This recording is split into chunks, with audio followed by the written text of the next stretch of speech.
No one saw it coming, least of all Joni Lamb. What started as a routine live broadcast took a jaw-dropping turn when a sudden prophecy was spoken over her, leaving her visibly shaken. As the words hit, her emotions spilled over in real time, and what followed was a raw, unscripted breakdown that stunned everyone watching. Viewers were left speechless, the studio fell silent, and now the world is asking, what was really behind that prophecy? And what does it mean for Joni's future? It was supposed to be just another peaceful broadcast. The cameras were rolling, the lights were warm, and Joni Lamb sat in her usual spot, calm, confident, smiling. She had done this 1,000 times. Talking about faith, healing, and hope was second nature to her. But that day, something unexpected happened, something that would stay with everyone in the room and thousands watching long after the show ended. Across from Joni sat a group of trusted pastors, people who had shared her platform many times before. They weren't strangers, they were friends, spiritual leaders, people she respected deeply. But as the conversation moved forward, their tone changed. The energy in the room shifted. It wasn't casual anymore. There was a weight in the air, like something important was about to be said. Then one of the pastors leaned forward and looked at Joni carefully. His voice was gentle but firm. "Joni," he said, "there's a message you need to hear." At first, it didn't sound dramatic. He didn't raise his voice or say anything shocking, but his words carried a strange kind of power. He spoke about timing, how important it is to wait on God's plan, even when your heart wants to move faster. He talked about how rushing ahead can lead to heartbreak, confusion, and deep regret. He never said her name directly, but it was obvious the message was meant for her. Everyone felt it. Even the crew behind the cameras seemed to stop moving. Joni sat still, trying to stay composed. She nodded politely, whispered a quiet, "Amen," and smiled. But then the pastor said something that made her whole expression change. "The path you're walking may look bright now," he said, "but not every light comes from God." That line hit her like a thunderbolt. Her face fell. Tears filled her eyes. The strong, steady host the audience knew suddenly looked vulnerable, like a woman who had just been seen in a way she wasn't ready for. The other pastors gently added to the message, each one with the same warning. Be careful. Don't confuse emotions with God's voice. Don't let pain guide your decisions. Joni wiped her tears, but they kept coming. Her hands trembled. Her voice cracked as she whispered, "I hear you." It was raw, real, and completely unexpected. The studio, normally full of energy, went completely silent. When the show cut to commercial, Joni just sat there, staring at the floor, while the pastors quietly prayed around her. No one dared to speak. What happened that day didn't just shake Joni. It shook everyone who watched. It felt less like a TV moment and more like a divine interruption, a message from heaven spoken in love but wrapped in warning. And in the months that followed, as events unfolded, it became clear this prophecy was not random. It was a sign of the storm to come. After Marcus Lamb passed away in November 21, it felt like the world of Christian television stood still. For years, Marcus and Joni had been the face of Daystar, partners in both marriage and ministry. People didn't just admire them, they believed in them. They were a symbol of unity, faith, and God-centered love. So when he died, it wasn't just Joni who felt the loss. Millions of viewers mourned with her. And for a while, it seemed like Joni was handling it with strength and grace. She cried on air, shared her pain, talked about her faith, and thanked people for their prayers. It looked like she was walking through grief the way everyone expected her to. Slowly, with dignity, leaning on God and her family. But grief doesn't always follow a clean path. It changes people in quiet, sometimes unexpected ways. It wears them down. And over time, whispers began to spread. Whispers that Joni wasn't grieving alone, that she had been spending time with someone new. His name was Dr. Dougweiss. He wasn't a stranger to the Daystar audience. He had been on the network before, speaking about healing, emotional health, and counseling. He had even helped the Lamb family in the past, during difficult seasons. So when people first heard his name mentioned again, they didn't think much of it. Just a friend, just support, just someone helping her heal. But then the photos started showing up. Joni and Doug smiling at events, standing close, traveling together, appearing in each other's videos. The quiet whispers turned into louder questions. Was it just friendship or something more? By the summer of 2023, the truth was out. Joni and Doug weren't just talking, they were dating. And only a few months later, by June, they were married. The reaction was instant and explosive. For a woman as well known as Joni and for a ministry as public as Daystar, this wasn't just personal news. It was a spiritual shockwave. People didn't know what to do with it. Some rushed to her defense, saying she deserved love, that no one could judge how long someone should grieve. Others were stunned, even hurt, feeling like something sacred had been rushed or even broken. Many viewers had followed Joni and Marcus for decades. They had watched them pray together, preach together, cry, and laugh together. They weren't just a couple, they were a ministry team. And now, just 18 months after Marcus's passing, Joni was walking down the aisle with someone else. For some, it was inspiring, a story of healing and second chances. But for many others, it felt wrong, too fast, too soon, like a wound that hadn't been given time to heal before a new chapter began. The backlash wasn't just online, it hit every level of the Christian community. From Bible study groups to church pulpits, podcasts to YouTube channels. Some pastors preached sermons on discernment. Others warned against moving forward out of loneliness. People began to ask hard questions. Had this relationship started earlier than anyone knew? Was Joni rushing to fill a void? Was this love? Or was it pain dressed up as healing? Even more complicated was Doug's role in all of it. As a counselor, someone who had supported Joni emotionally, some people questioned whether professional boundaries had been crossed. Was he helping her or guiding her into something too quickly? Critics said the lines were blurred. Supporters said it was love. That simple. But the loudest voices didn't come from strangers online. They came from inside Joni's own home. Her children, still grieving their father, were blindsided. Jonathan Lamb, Marcus and Joni's son, had stepped up to help lead parts of Daystar after his father's death. He was doing his best to be strong for the ministry, for the viewers, and for the family. But when he heard about his mother's remarriage, it hit him hard. Not out of anger, but out of confusion and heartbreak. It felt too fast, like she had moved forward and left them and Marcus behind. Jonathan tried to process his emotions in private. He wrote a heartfelt letter to his mother, pouring out everything he was feeling. It wasn't hateful. It wasn't an attack. It was a son trying to understand how the woman who had taught him about patience and trust could make such a big move so soon. He asked for time, for space, for understanding. But according to those close to the family, Joni didn't receive the letter with softness. She felt misunderstood, judged, cornered. She believed she was following God's will and didn't think anyone, even her own children, had the right to question that. From there, the divide only grew deeper. Family conversations became tense. Calls went unanswered. On broadcasts, the Lamb children began to appear less and less. What once looked like a family-driven ministry now looked fractured, and people noticed. Outside of the family, Daystar began to feel the pressure too. Staff who had worked with Marcus and Joni for decades suddenly didn't know what to say or who to trust. Some were confused. Others were quietly frustrated. They had built their careers on the ministry's message of timing, discernment, and obedience. Now the woman who had helped teach those lessons seemed to be moving in a completely different direction. And then came the pastors, longtime friends of the Lambs.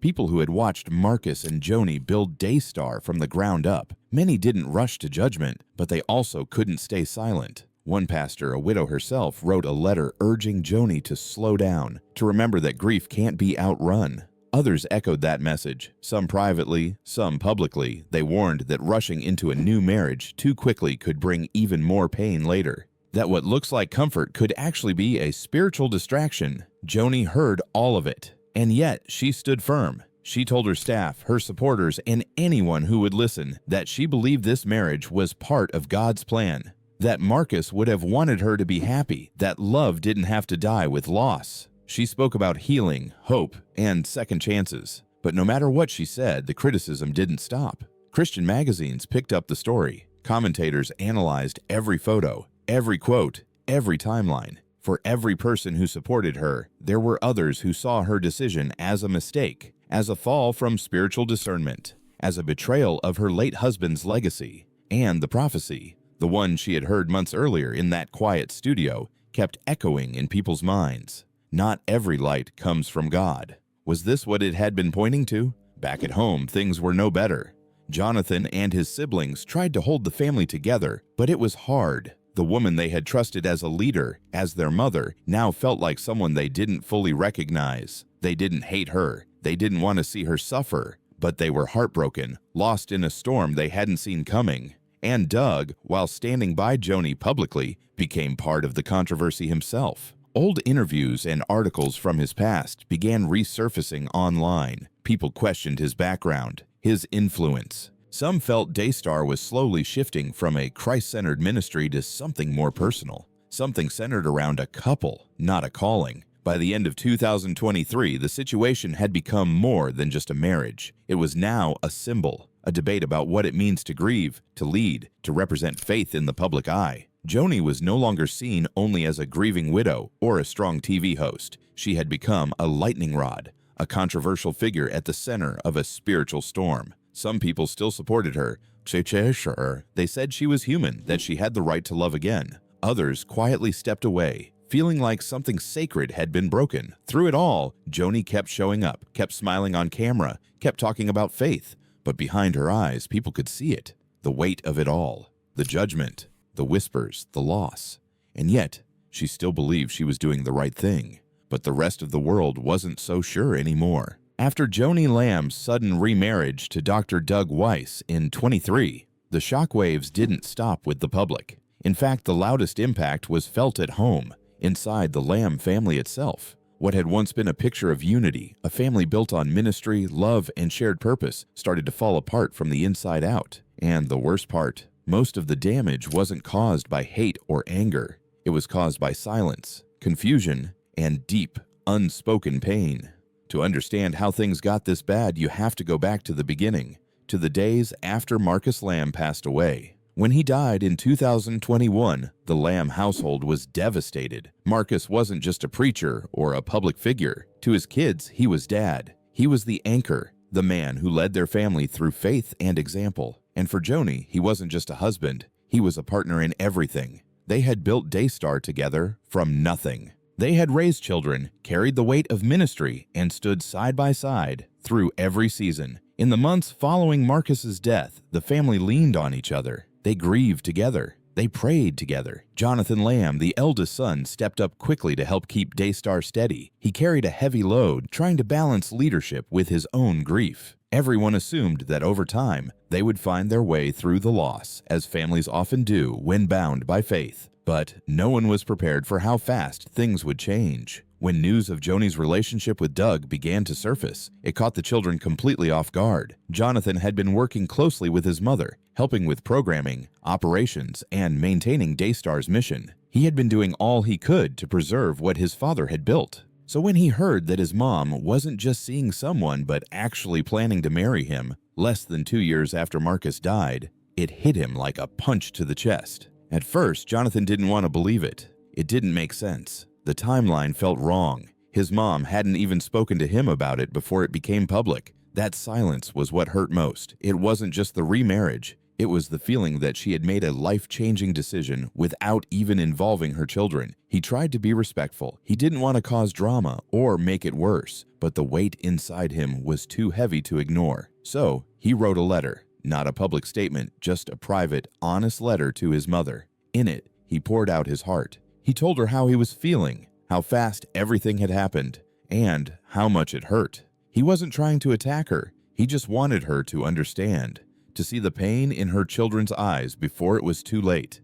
But the letter didn't land the way he hoped. According to those close to the family, Joni didn't respond with understanding. Instead, she felt judged. She felt cornered, like people were trying to shame her for following what she believed was God's will. She stood her ground, certain that what she was doing was right, even if her children didn't see it that way. From that point on, things between Joni and her kids became strained. Conversations were short. Calls went unanswered. Family dinners grew less frequent. And when they did happen, the atmosphere was heavy. The warmth that used to fill the Lamb home turned cold. Everyone could feel the tension, but no one knew how to fix it. What made it worse was that the personal pain started spilling into the ministry. Daystar was built on the image of family, a strong, faith-driven household that led together. But now, that image was cracking. Viewers started noticing that Jonathan and his siblings were appearing less often on screen.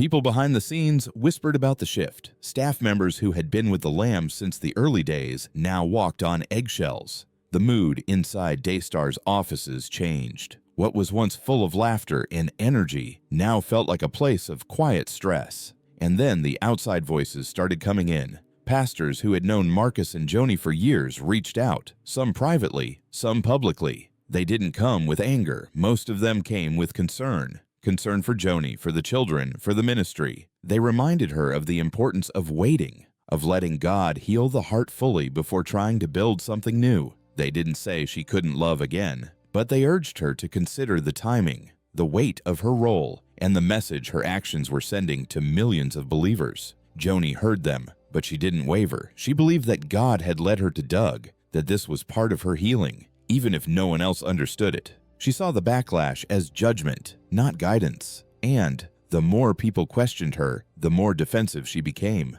Back at Daystar, the ministry was beginning to suffer.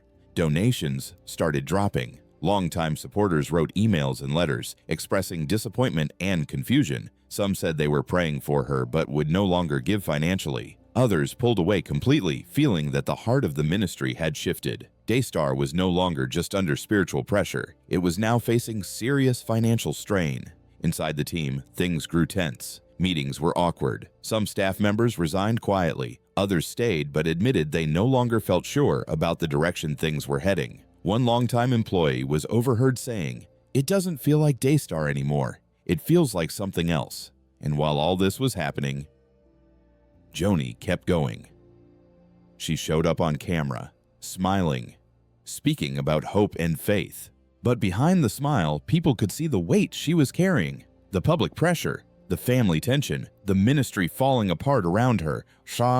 Every step forward felt like walking through fire. Dougweiss stood by her side through it all, offering support, but his presence only added fuel to the fire. Critics questioned his role. They dug into his past. Some asked whether he had too much influence. Was he guiding Joni or controlling her? Was Daystar becoming more about the couple and less about the gospel? In the middle of it all were Joni's children. They didn't want to fight their mother. They didn't want to embarrass her or drag the ministry down, but they were hurting. They were still grieving their father, and now they felt like they had lost their mother too.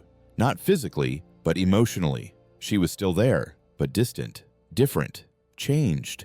By the end of 2024, the Lamb family was no longer a united front. They were broken. The ministry they had built together now stood on shaky ground, and though Joni continued to speak about faith and God's plan, even she had to admit, things would never be the same. What once looked like a legacy built on love, trust, and spiritual leadership now looked like a house divided. And behind the cameras, behind the broadcasts, behind the carefully chosen words, the reality was clear. The Lamb family and Daystar were in crisis, and no one knew how to fix it. By the time 2024 was coming to a close, Joni Lamb had been through more than most people face in a lifetime. She had buried her husband, remarried, watched her family fracture, and seen the ministry she built with Marcus start to shake beneath her feet. But through it all, one thing never changed: her determination to keep going. Joni refused to step back, even when close friends, pastors, and some Daystar staff quietly suggested she take a break. Let the heat die down. Give the family time to heal. But she wouldn't do it. "This is my calling," she said. "I won't stop just because people don't understand my journey." She truly believed that God was still leading her.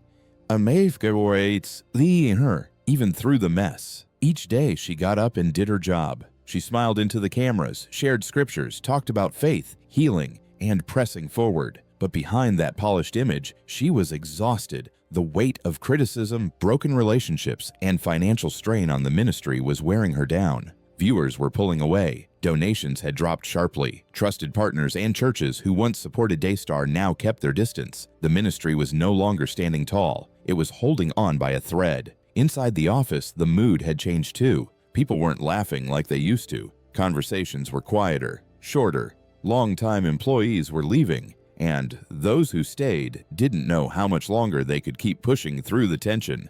It felt like the heart of Daystar was fading, replaced by damage control and survival mode. At home, things weren't better. Her kids still hadn't fully come back around. Jonathan's letter had gone unanswered. The calls were fewer, the family dinners were gone, and though Joni still loved her children deeply, she didn't know how to fix the distance that had grown between them. Still, every night, she opened her Bible and prayed. Through tears, she whispered the same words again and again. God, I don't understand this, but I trust you. Maybe that quiet trust was the only thing keeping her standing. Because while everything else around her seemed fragile, Joni still believed. She believed that somehow, after all the breaking, there might be rebuilding. But even she had to admit, nothing would ever be the same again.